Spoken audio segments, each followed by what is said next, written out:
I'm Regina Montgomery. And I'm Liz Pizzato. And if you're just joining us, welcome to Mom2Mom.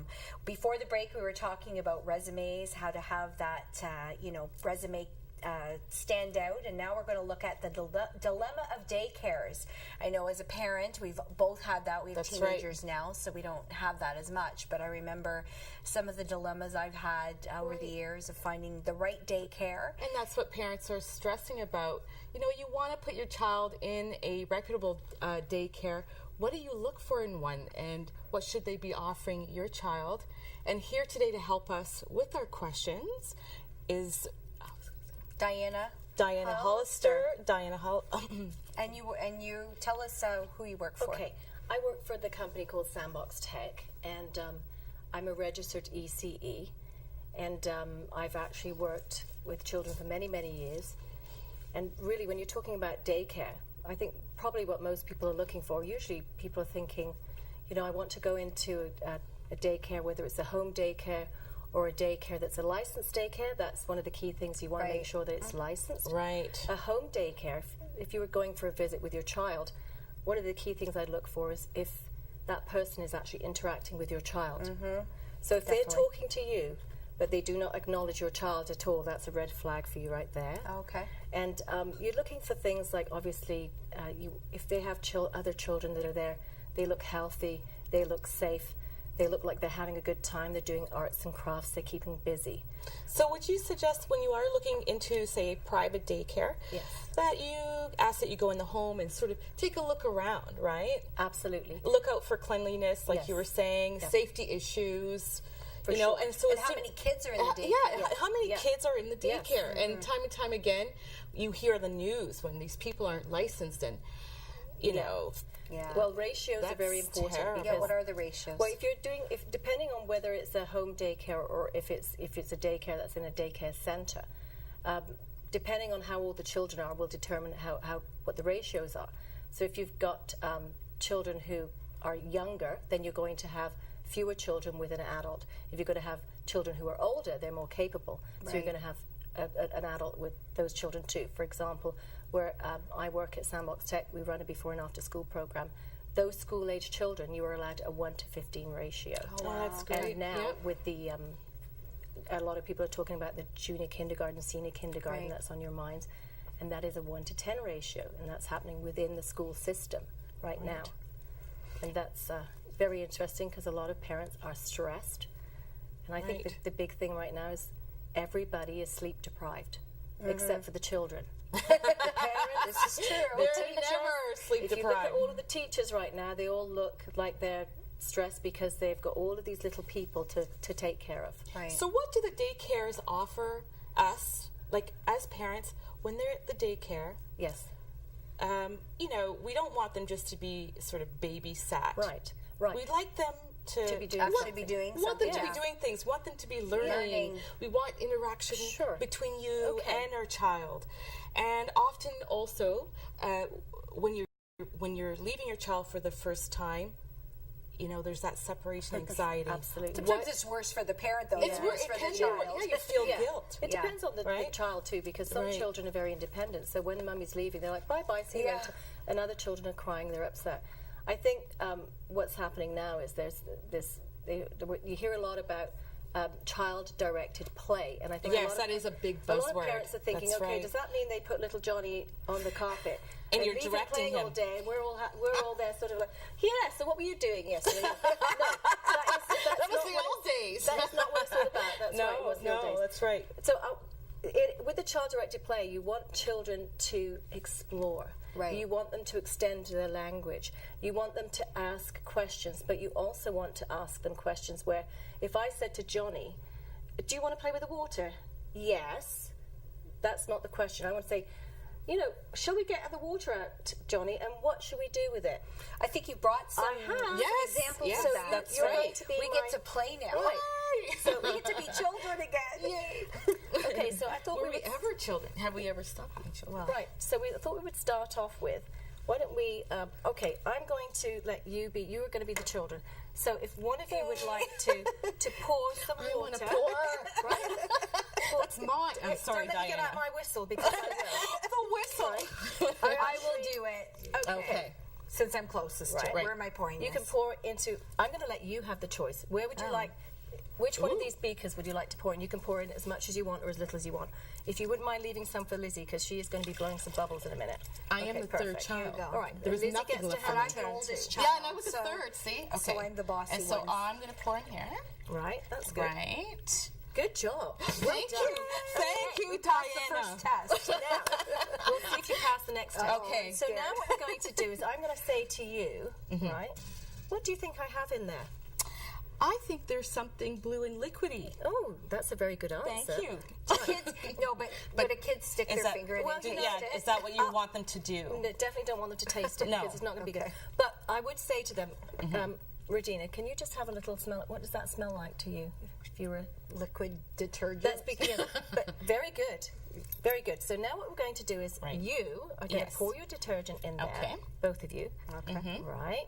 Keep it in there. And I'm going to give each one of you a straw. Right. And you are going to take your little container and you are going to blow bubbles. Oh, very good, Lizzie. Oh, Lizzie's look at you. stirring. She's just trying to get she's having a cup of tea. here. We're not having Break. tea. So what you're saying is, Yes. although it's just simply pouring water, Sure.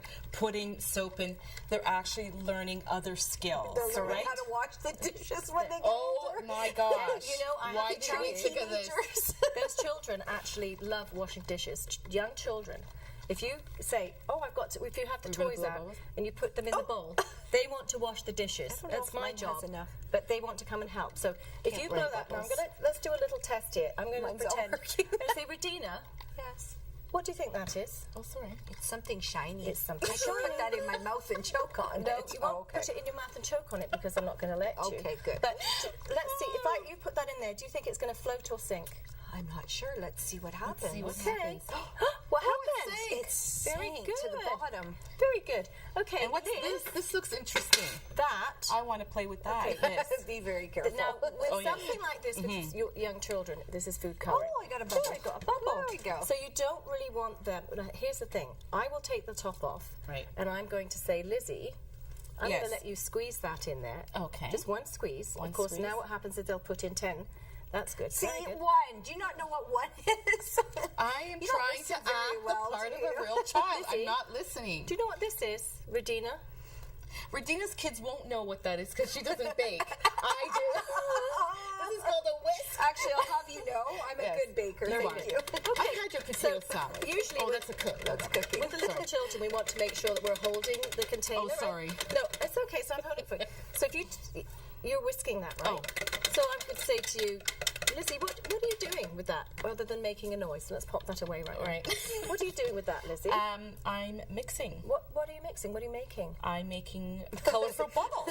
Colourful bubbles. A concoction of what a color is cleaner. The interesting thing is that as an adult, Right. you're actually telling me what you're doing. You're actually mixing bubbles. But to a small person, I'm making a cake. What kind of cake are you making? They're allowed to use their imagination. We I'm don't making have a chocolate imagination cake. anymore. We're jaded. So the good old days of We'll bring you back to the Okay. dolls. the good old days of just using little blocks Okay. and so on and so forth. Well, Those days are gone. Here's the Gonna tie thing. us up. You can use blocks. There's nothing wrong with using Right. blocks. There's nothing wrong with using simple math. But if, for example, you wanted, in the days of with your child sitting down and sort of colouring cubes, I've got 1, 2, 3 cubes on a piece of paper. Now, instead of doing that, if I said, okay, and kids love anything to do with home, like they love utensils, that sort of thing. Right. So if I say I'm going to put that down there, and the whisk, and one more item, let's make it the straw, and then I say, Lizzie, can you pick one of those? So you're having a choice. Well, can you pick one of these? And let's say, for example, I'll give you this one. Say you picked that. And I said to you, what do you think that is? An ice I cream don't scoop. know. It's usually what they say. Right. But obviously it's an ice cream. Right. So I'm going to say, Lizzie, can you use that and see if you can get some water? So you're looking at, now they're Right. having to use their fine motor skills. Right. They're having to balance. And then I might say, Lizzie, can you pour that into another container? and so they're using those skills, and they will be talking all of the time as they're doing this. And there's pictures behind me of children. Right, I know. I was just going to make a comment. I was going to say, you probably don't send your kid to daycare in their Sunday best, but I see here that they're all wearing gowns, so I think it's safe. They're protected. They're protected. And actually, those gowns were made out of, sometimes you'll go and you'll get plastic, aprons, and you can get them from any different art store. But I had a parent who gave me all this wonderful blue material. Oh, yeah. She was a nurse and she said, well, I've got all of this. Can you do anything with it? So you just cut it up, put a little hole in the top, put it over, put a little belt around. The kids were like, yes, I like this, Diana. And then they start blowing their bubbles. Right. And pouring, and then sometimes sensory. Okay, so if you come in and you say, oh, that smells really nice. Lizzie, what do you think of that? What do you think that is? Vanilla.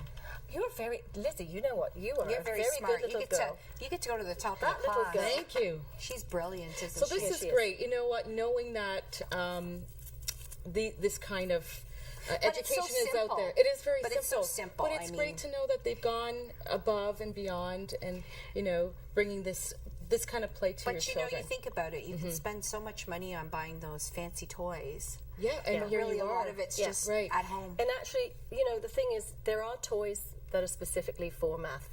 For example, children love. I would go to the dollar store and get things as well. Like I got these big cubes. Not a cube. What do you call it? A dice. Okay, with all the different numbers on it.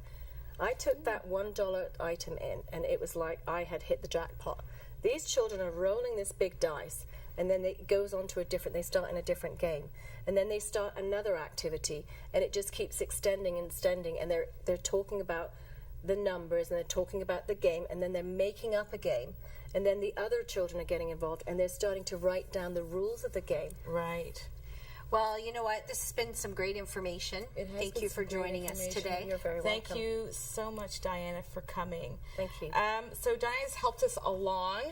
Hopefully, getting a daycare is not going to be so much of a dilemma anymore. Yeah, not so much of a dilemma anymore. But we're going to take another short break here on Mom2Mom, and when we return, we're going to look at some fashions, especially for those casual Fridays when you're just not really sure what to wear. So don't go away.